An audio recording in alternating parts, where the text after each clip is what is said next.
1971 সাল থেকে বিংশ শতাব্দী পর্যন্ত আমাদের সমাজে, আমাদের দেশে যে রীতিনীতিগুলো ছিল তা কিন্তু একটা সভ্য, সুন্দর, সাবলীল সমাজের রীতিনীতি ছিল। এবং বিংশ শতাব্দীর পর থেকে আমাদের সমাজের রীতিনীতিগুলো ধীরে ধীরে পরিবর্তন হতে থাকলো। আর বর্তমান সময়ে আসলে আমাদের সমাজের রীতিনীতিগুলো পুরোটাই উল্টে গিয়েছে। আগে যাও ছিল এখন তার কিছুটাই নেই। এখন আমাদের সমাজের রীতিনীতিগুলো আগের থেকে টোটালি ব্যতিক্রম এবং ভিন্ন, উল্টো বলা যায়। আসলে ছোটকালে একটা কবিতা পড়েছিলাম। কবিতা ছিল, নাম ছিল মজার দেশ। যদিও তখন কবিতাটা খুব মজা করেই পড়েছিলাম, এখন মনে হচ্ছে যে আসলে সেই কবিতার ভাবার্থগুলো এখন কেমন যেন মিলে যাচ্ছে। কবিতাটা ছিল, যেই দেশেতে বিড়াল পালায় নেংটি ইঁদুর দেখে, বিড়াল নেংটি ইঁদুর দেখে পালাবে। তার আরেকটা সুন্দর চমকপ্রদ লাইন ছিল, অন্ধকার সাদা দেখায়, সাদা জিনিস কালো। আসলে আমাদের বর্তমান প্রেক্ষাপট কিন্তু তাই। আমরা অন্ধকারকে সাদা দেখছি, কালোকে সাদা দেখছি, কালো টাকাকে সাদা টাকা ভাবছি, আর সাদাকে আমরা কালো বানাচ্ছি। তো কবিতার লাইনগুলো যদিও ছোটোকালে মজার ছলে পড়েছিলাম, এখন কিন্তু লাইনগুলো দেখে বোঝা যাচ্ছে একদমই আমরা মজা থেকে সাজায় চলে এসেছি। আমাদের রীতিনীতি এখন কি?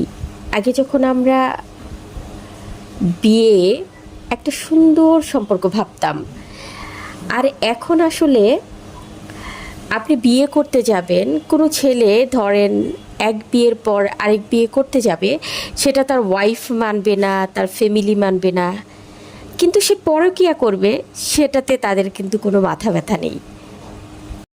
মানে বিষয়টা হচ্ছে এমন, আজকে বাজারে গিয়েছিলাম, বাবাকে ইচ্ছা মতন মেরেছে, ভাগ্যেশ অল্পের জন্য আমি বেঁচে যাইনি। আমাদের বিষয়টা আসলে এমনই হয়ে গিয়েছে। আমরা 2 বিয়ে 3 বিয়ে করলে তাকে নিয়ে সমানে ট্রল শুরু করে দেই, সমালোচনার ঝড় বয়ে যায়, মানে তাকে হেয় প্রতিপন্ন করে ফেলি। কিন্তু সে পরকীয়া করলে সেটাকে আমরা আসলে কিছু মনেই করি না। সব কিছুই সুন্দর থাকে তখন। ছেলেরা আসলে, একটা ছেলে মেয়ের ভেদাভেদ তাকে অবশ্য দেখে বুঝতে হবে। আমরা আসলে বিশেষ কোনো বৈশিষ্ট্যর প্রতি গভীর দৃষ্টিকোণ না থাকলে বা গভীর দৃষ্টিকোণ না করলে আমরা বুঝতেই পারবো না, যা অনেক সময় বোঝাই যায় না। কারো অ্যাটিটিউড, কারো বেশভূষা দেখে, পোশাক আশাক দেখে যে ছেলে না মেয়ে। মেয়েরা চুল ছোটো করছে, ছেলেরা চুল বড় রাখছে। মেয়েরা শার্ট প্যান্ট পরছে, ছেলেরা এখন প্লাজো সিস্টেমে তাদের প্যান্ট পরছে। আর তারা পাঞ্জাবির সিস্টেমটাও অনেক সময় অনেক ছেলেদের দেখা যায় একটু মেয়েলি টাইপও হয়, এরকম বেশি স্মার্টনেস আনতে গিয়ে। ছেলেরা এখন হাতে আংটি, তারপর হচ্ছে ব্রেসলেট, এগুলোকে অ্যাভেলেবল ফ্যাশন মনে করে নিয়েছে। রীতিনীতি কিন্তু আসলে আমাদের পুরোটাই উল্টে গিয়েছে।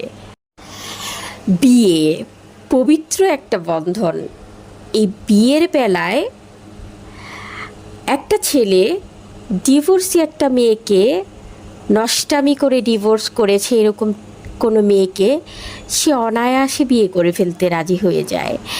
আবার অন্যদিকে সেই মেয়েটার সমবয়সী কোনো সিঙ্গেল মেয়ে যদি থাকে, তাকে সে ভালো লাগে, তার ভালো লাগে না, তাকে সে বিয়ে করতে রাজি হয় না। তার প্রতি তার কোনো সমবেদনা, কোনো ভালোবাসা তৈরি হয় না। হ্যাঁ, ভালো ব্যবহার আপনি কারোর সাথে করবেন, ভালো ব্যবহার করলে সেটাকে আপনার দুর্বলতা ভাববে, ভাববে যে সে কেন ভালো ব্যবহার করছে, সেই ভালো ব্যবহারের পিছনের কারণ কি, অবশ্যই কোনো অসৎ মন্তব্য আছে, অসৎ কোনো উদ্দেশ্য থাকতে পারে, তা না হলে তো সে ভালো ব্যবহার করার কথা না। অথচ সে ভালো ব্যবহার করছে, তার ভালোটা আমরা নিচ্ছি না। খারাপ ব্যবহার করলে আমরা তাকে ভালো বলি, সে খারাপ ব্যবহার করলে, তার ব্যবহার রাফ থাকলে আমরা তাকে ভয় পাই, তাকে রেসপেক্ট করি, তাকে অনেক সময় তার সামনে প্রশংসা করি, তার পিছনেও কিন্তু আমরা তার পিছনেই থাকতে পছন্দ করি, তার কাছেই যেতে পছন্দ করি। আর যদি আপনি কারো কাছে কারো ভালো প্রশংসা করতে যান, তাহলে কিন্তু সে আপনার ভালো প্রশংসাগুলোকে এমনভাবে নিবে যে সে মনে হয় একদম দুধে ধোয়া হয়ে গেছে, একদম সাধুগিরি সাজছে। আপনি তার কাছে অন্যের ভালো বলবেন, সেটা সে নিতেই পারবে না। আবার আপনি যদি তার কাছে অন্য কারোর সমালোচনা করেন, তার গীবত করেন, তার খারাপ কিছু তুলে ধরেন, তাহলে কিন্তু সে আপনার কথায় মজাও পাবে, আপনাকে ভালোবাসবে, আপনার কথাগুলো সে সুন্দর করে শুনবে। তো এই হচ্ছে আমাদের সমাজের প্রেক্ষাপট, বর্তমান প্রেক্ষাপট। আমরা ভালো কিছুকে এখন নিতে পারি না, খারাপ কিছুকে আমরা অনেক সাদরে গ্রহণ করতে পছন্দ করি। স্মার্টনেস বলতে আমরা এখন বুঝে থাকি যে একটা ছেলেকে স্মার্ট হতে হলে সে সিগারেট খেতে হবে, তাকে হাতে ব্রেসলেট থাকতে হবে, সে ড্যাশিং মেশিন থাকতে হবে, তাকে চুলে জেল লাগাতে হবে, তাকে আপগ্রেড হওয়ার জন্য তার চলাফেরাটাকে একটু উগ্র হতে হবে। আমরা এটাকেই বলি স্মার্টনেস। অন্যদিকে একটা মেয়ের বেলায়ও সেম।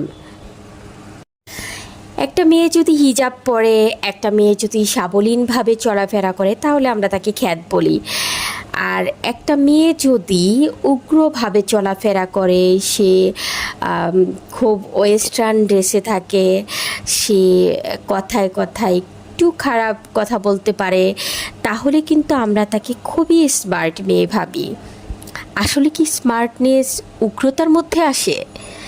কিন্তু হ্যাঁ, আমাদের বর্তমান প্রেক্ষাপট এমন হয়ে গেছে যে আমাদের স্মার্টনেস বলতে আমরা উগ্রতাকে বুঝি, আর খ্যাত বলতে আমরা সভ্য শান্ত ভালো মানুষদেরকে বুঝি।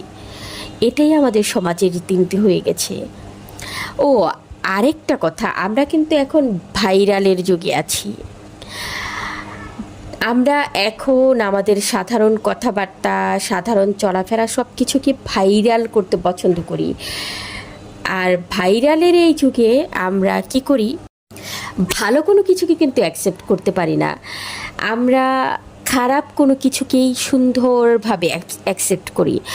যেমন ধরেন, আমরা ফেসবুক বলি, ইনস্টাগ্রাম বলি, ইউটিউব বলি, সব কিছুতে আমাদের ভাইরালের ব্যাপারটা হয়ে যায়। যেমন যেখানে যত বেশি উগ্রতা থাকবে, যত খারাপ কথা থাকবে, যত বেশি উশৃঙ্খলতা থাকবে, জনগণ আমরা সেটাকেই বেশি অ্যাকসেপ্ট করতে পছন্দ করি, বেশি দেখতে পছন্দ করি, বেশি তাকে হচ্ছে কি প্রশংসা করতে পছন্দ করি।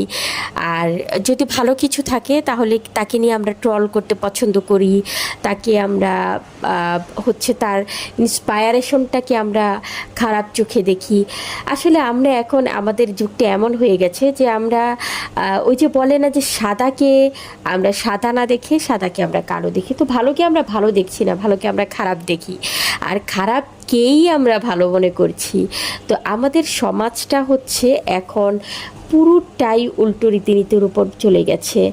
আমরা আসলে সবাই যে যে যার যার জায়গা থেকে আমাদের সমাজটাকে সুন্দর করতে পারি যদি আমরা আমাদের উল্টো রীতিগুলোকে একটু চেঞ্জ করে, আমাদের মন মানসিকতাটাকে একটু চেঞ্জ করে আমরা যদি আমাদের উল্টো রীতিকে সোজা রীতিতে নিয়ে আসি, আমরা যদি ভালোকে ভালো বলতে পারি, আমরা যদি খারাপকে খারাপ বলতে পারি, আমরা যদি সাদাকে সাদা বলতে পারি, আমরা যদি কালোকে কালো বলতে পারি, তাহলে কিন্তু আমরা পারি আমাদের দেশটাকে সুন্দর করতে। তো চলুন আমরা আসলে আমাদের জায়গা থেকে এই কাজগুলো করার চেষ্টা করি।